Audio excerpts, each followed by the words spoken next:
வணக்கம் மக்களே, எல்லோரும் எப்படி இருக்கீங்க? நல்லா இருக்கீங்களா? வீடியோக்குள்ளே போகிறதுக்கு முன்னாடி நான் ஒரே ஒரு விஷயம் சொல்லிக்கிறேன். என் குடும்ப சூழ்நிலைக்காகவும் எங்கள் குடும்பத்தோட இப்போ உள்ள நிலைக்காகவும் தான் நான் வந்து யூடியூப் சொல்லிக் கொடுக்குறேன். யூடியூப் கற்றுக்கறணும்னு நினைக்கிறவங்க, யூடியூப் டவுட்டு வேணுங்கிறவங்க நம்பரு கமெண்டில் பின் பண்ணுறேன். வேணுங்கிறவங்க அந்த நம்பருக்கு வாட்ஸ்அப் பண்ணுங்கள். பெய்டு ப்ரமோஷன் தாங்க, பெய்டு சர்வீஸ் தான். ப்ரொமோஷன் பண்ணணுன்னாலும் சொல்லுங்கள், ப்ரொமோஷன் பண்ணி கொடுக்குறேன். நம்பர் வந்து கமெண்ட்டில் பின் பண்ணியிருக்கிறேன். வீடியோக்குள்ளே போயிடுவோமா? இந்த வீடியோவில் வந்து நான் என்ன பேச போகிறேன்னு பார்த்தீங்கன்னா, என் மனசை பாதித்த சில விஷயங்கள், ரொம்ப கஷ்டப்படுத்தின விஷயங்கள். நம்ம வந்து எல்லாருக்குமே நல்லது நினைப்போம், எல்லாருக்குமே உதவி செய்யணும்னு நினைப்போம். நம்ம கஷ்டம்தான் படுறோம். இருந்தாலும் யாராச்சும் கேட்டால் நம்ம இல்லைன்னு சொல்கிறதில்ல, நம்ம செய்ய தான் செய்வோம். ஆனால் நமக்கு வந்து என்ன தான் நம்ம எவ்வளோ செஞ்சாலும் சில பேருக்கு வந்து அந்த ஆசைகள் இருக்காது, நன்றி இருக்காது. நம்ம என்ன நன்மைகள் செஞ்சாலும் நம்மளை வந்து ஒரு எப்படி சொல்கிறது, எப்படி நல்லது செஞ்சவங்களுக்கு அவங்க கெட்டது நினைக்கிறாங்க அப்படிங்கிறது எனக்கு தெரியலைங்க. இது வந்து அந்த வீடியோ பார்க்குற எல்லாருக்குமே நடந்திருக்கும், புரிஞ்சுக்க வேண்டியவங்களுக்கும் புரியும். சரிங்களா? தயவு செஞ்சு உங்களுக்கு நல்லது செஞ்சவங்களுக்கு, உங்களுக்கு ஆத்திர அவசரத்தில் உதவி செஞ்சவங்கள எந்த சூழ்நிலை வந்தாலும் நம்ம மறக்கக்கூடாது. அதை விட்டு அவங்கள அசிங்கப்படுத்துறது, கேவலப்படுத்துறது, அவங்கள வந்து அந்த நன்றி மறக்கிறது தப்புங்க. நான் வந்து என்னை வந்து யூடியூப்பில் எனக்கு வந்து நிறைய பேர் உதவி செஞ்சுருக்காங்க. நான் வந்து அதையே ஓப்பனாக சொல்லியிருக்கேன். அதை வந்து நான் சொல்கிறதுனால என்னை திட்டுறவங்க திட்ட தான் செய்வாங்க.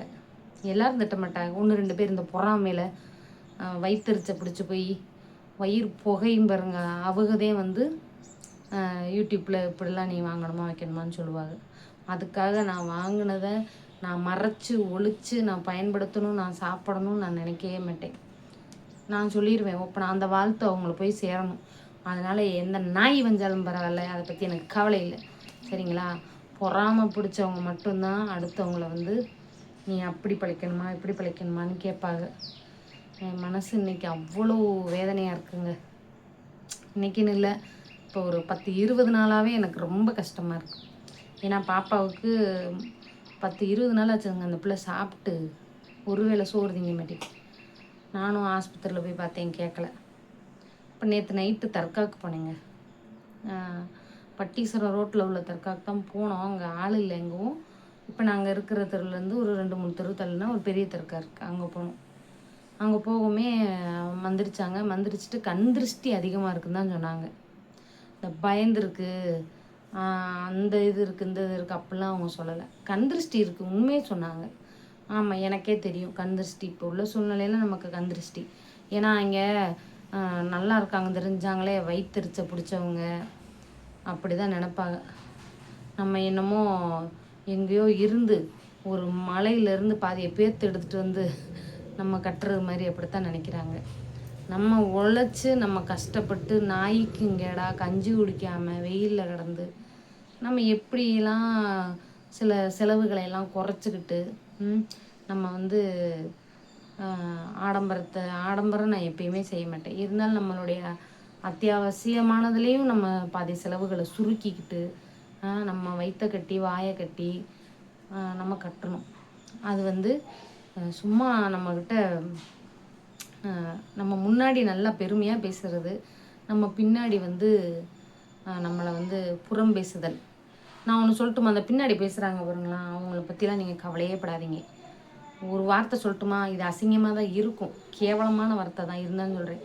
உங்கள் பின்னாடி பேசுகிறவோ அவங்க பிய திங்கிறதுக்கு சமம். உண்மையே சொல்கிறேன். உங்களை பற்றி புறம் பேசுகிறவங்களுக்கு அந்த வார்த்தை தாங்க எனக்கு மனசு ரொம்ப வேதனைகளாக இருக்குங்க. சில விஷயங்களை நான் சொல்ல முடியாது யூடியூப்பில். மனசில் வேதனைப்படுறத எங்கள் வீட்டுக்கார்ட்ட சொல்லுவேன். ஏன்னா நம்ம வந்து மனசு வருத்தப்பட்டு தான் ஒருத்தவங்கள்ட்ட ஷேர் பண்ணுவோம். ஷேர் பண்ணோம்னா நம்மக்கிட்ட ஊன்னு கேட்டுவிட்டு அவங்க 4 பேர்கிட்ட போய் சொல்லுவாங்க. அந்த 4 பேர் இன்னும் 14 பேர்கிட்ட போய் சொல்லுவாங்க. அந்த 14 40 ஆகும். இது எதுக்கு? நம்ம வீட்டில் உள்ளவங்ககிட்ட சொன்னால் வெளியில் போகாது. நான் அப்படித்தான் எங்கள் வீட்டுக்கார்ட்ட சொல்லுவேன். அவரும் காது கொடுத்து கேட்கலைன்னா தான் யூடியூப்பில் சொல்லிடுவேன். இப்போ யூடியூப்பில் சொல்கிறேன்னா அவர் காது கொடுத்து கேட்கலன்னு தான் அர்த்தம். கேட்கல, எனக்கு மனசு வருத்தமாக இருக்குது. உங்கள்கிட்ட நான் சொல்கிறேன், நீங்கள் எனக்கு ஆறுதல் சொன்னாலும் சரி, இல்லை நான் பேசுகிறது தப்பாக இருந்தாலும் சரி சொல்லுங்கள், நான் ஏற்றுக்கிறேன். ஏன்னா மனசளவில் நம்ம மனவேதனையில் மன உளைச்சலில் இருக்கும்போது நம்ம மூளைகள் வந்து என்னென்னமோ சிந்திக்கும். அந்த டயத்தில் தான் நம்ம வந்து தெளிவாக இருக்கணும். ஆனால் தெளிவான முடிவு எடுக்க முடியாது. மனசு தடுமாறும், அலைபாயும், என்ன செய்ய எது செய்ய அப்படின்ட்டு. அந்த நிமிஷம் நீங்கள் பொறுமையாக இருக்கணும், கண்ட்ரோல் பண்ணிக்கிறணும். நம்மளை பற்றி 4 பேர் 40 பேர் என்ன வேணால் பேசிட்டு போகிறாங்க, நம்மளை பற்றி நமக்கு தெரியும் அப்படின்னு சொல்லிட்டு போய்கிட்டே இருக்கணும். நம்மளை பின்னாடி பேசுகிறாங்களே அந்த 4 பேர், அந்த 4 பேர் நமக்கு ஆத்திர அவசரத்துக்கு வரப்போகிறதில்ல, ஆத்திர அவசரத்துக்கு செய்ய போகிறதில்ல. நமக்கு செய்யவும் வேண்டாம், நமக்கு உதவியாகவும் இருக்க வேண்டாம். நம்மளை பேசாமல் இருந்தால் சரி, கும்பிட்டு நம்ம மாட்டுக்கு இருந்துக்கலாம். லீவ் எப்படா விடுவாங்க? எனக்கு சத்தியமாக முடியலைங்க. மனசளவில் கொஞ்சம் இடம் மாறினால் மனம் மாறும்னு சொல்லுவாங்க இல்லையா? லீவ் விட்டால் எங்கேயாவது வெக்கேஷன் அப்படின்னு சொல்லுவாங்க பார்த்தீங்களா? அங்கிட்டு போயிட்டு வந்தாத்தே என் மனசு நல்லா இருக்குமான்னு தெரியல. கஷ்டமாக இருக்குது மனசு. நம்ம வந்து வெளியில் சொன்னால் 4 பேர்கிட்ட போகுதுன்னு தான் நம்ம வீட்டுக்குள்ளே சொல்லுவோம். வீட்டில் உள்ளவங்களே கேட்கலைங்கும் போது மனசுக்கு கொஞ்சம் கஷ்டமாக தான் இருக்கும். ஆனால் நம்ம என்ன சொல்ல வர்றோங்கிறது கூட அவங்களுக்கு புரியலைன்னா நம்ம என்ன செய்வோம்? நான் என் ஃப்ரெண்டு எனக்கு க்ளோஸ் ஃப்ரெண்டு, என் ஃப்ரெண்டு எல்லாமே வயசானவங்க தான்.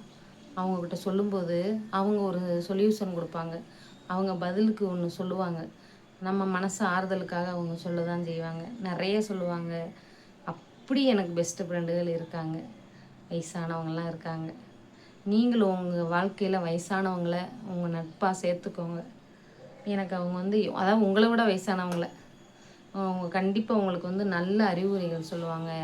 மனசு கஷ்டமாக இருந்தால் அதுக்கு என்ன காரணம் தெரிஞ்சால் அதுக்கேற்ற மாதிரி அவங்க பதில் சொல்லுவாங்க. இந்த மாதிரி தான் எனக்கு இன்றைக்கி இருந்த மன உளைச்சலுக்கு கண்டிப்பாக எனக்கு சிறந்த அக்காக்கள் அம்மாக்கள் இருக்காங்க யூடியூப்பில். அவங்கக்கிட்ட பேசினாலே எனக்கு மனசு ரிலாக்ஸ் ஆகிடும். இருந்தாலும் இந்த நம்மளோட பதட்டமான சூழ்நிலையில் நம்ம எதுவுமே பேசக்கூடாது. வார்த்தைகள் வந்து தப்பாக மாறிடும். அதனால தான் காலையிலேருந்து ஷார்ட்ஸ் எதுவும் போடலை. காலையில் போட்ட ஒரு ஷார்ட்ஸோடையே நான் வந்து மனதளவில் ரொம்ப பாதிக்கப்பட்டிருந்தேன். கொஞ்சம் கொஞ்சமாக என்ன நானே மாற்றிக்க முயற்சி பண்ணேன். இதெல்லாம் கேட்குறவங்களுக்கு போர் அடிக்கும். நாங்களே இப்படி இருக்கோம், இதில் நீங்கள் வேறையான்ட்டு நான் இப்படி பேசுகிறதுனால எனக்கு ஒரு சந்தோஷங்க, அவ்வளோதான். உங்கள்கிட்ட சொல்கிறதுனால எனக்கு ஒரு ரிலாக்ஸ். இந்த வீடியோ எங்கள் சொந்தக்காரங்க பார்ப்பாங்க, தெரிஞ்சவங்க பார்ப்பாங்க, நண்பர்கள் பார்ப்பாங்க, எங்கள் வீட்டுக்காருடைய நண்பர்கள், அவங்க சரௌண்டிங் எல்லாருமே பார்ப்பாங்க. பார்க்க தான் செய்வாங்க, நம்ம பின்னாடி பேச தான் செய்வாங்க, பேசிட்டு போகிறாங்க. அவங்க வந்து நமக்கு ஆபத்தில் உதவ போகிறாங்களா? கிடையாது. நல்லா பேசுவாங்கங்க, எல்லாருமே நல்லா பேசுவாங்க, நம்மக்கிட்டேருந்து வாங்கிக்கிடுவாங்க, அனுபவிப்பாங்க. ஆனால் ஏதாவது ஒரு பிரச்சனைன்னு வரும்போது இப்படி ஒரு குப்பையை தூக்கிப்பட்ட மாதிரி போயிடுவாங்க. அதனால் இந்த உலகத்தில் யாரையுமே நம்பாதீங்க. புருஷன்னாலும் பிள்ளைனாலும் எல்லாமே ஒரு காலத்தில் எல்லாமே அவங்கவுங்க வேலையை பார்த்துட்டு போயிடுவாங்க. யாரை நம்பி வந்தோம், யார் கூட வந்தோம்? நம்மளாம் பிறந்தோம், இந்த உயிர் போகிற வரைக்கும் என்ன ஆட்டம் ஆடுது பார்த்தீங்களா? இந்த உயிர் எவ்வளோ ஆட்டம். கடைசியில் செத்த பிறகு எவ்வளோ கோடீஸ்வரனாக இருந்தாலும் 4 நாளைக்கு கூட வீட்டில் வைக்க மாட்டாங்க, கொண்டு போய் பேச்சிடுவாங்க, எரிச்சிடுவாங்க. எவ்வளோ கோடீஸ்வரனாக இருந்தாலும். பில்கேட்ஸா அவர் பேர் என்னங்க, இந்த டாட்டா கார் ஓனர், அவரெல்லாம் எவ்வளோ பெரிய மனுஷன், எவ்வளோ நல்ல மனுஷன். தன் பிஏக்கு அவ்வளோ சொத்து எழுதி கொடுத்தாரு. அவ்வளோ கோடீஸ்வரனாக இருந்தாலும் அவரை வீட்டிலேயே வச்சுருந்தாங்க. ஆளாரப்பட்ட அரசனாக இருந்தாலும் கொண்டு போய் புதைக்கத்தான் செய்ய போகிறாங்க. இதுக்குள்ளே எவ்வளோ ஆட்டம். ஆடட்டும், கடவுள் கூலி கொடுப்பார், அவ்வளோதான். என்னை பொறுத்த வரைக்கும் யாராக இருந்தாலும் அந்த மாதிரியாத்தான் கேட்கட்டும். குருவியே பதில் சொல்லிடுச்சு பார்த்தீங்களா? என் மனசை காயப்படுத்தினா கடவுள் அவர்களை பார்த்துக்குருவார். பாய். லைக் பண்ணுங்கள், மறக்காமல் ஹைப்பு பாயிண்ட் போடுங்க. பாய்.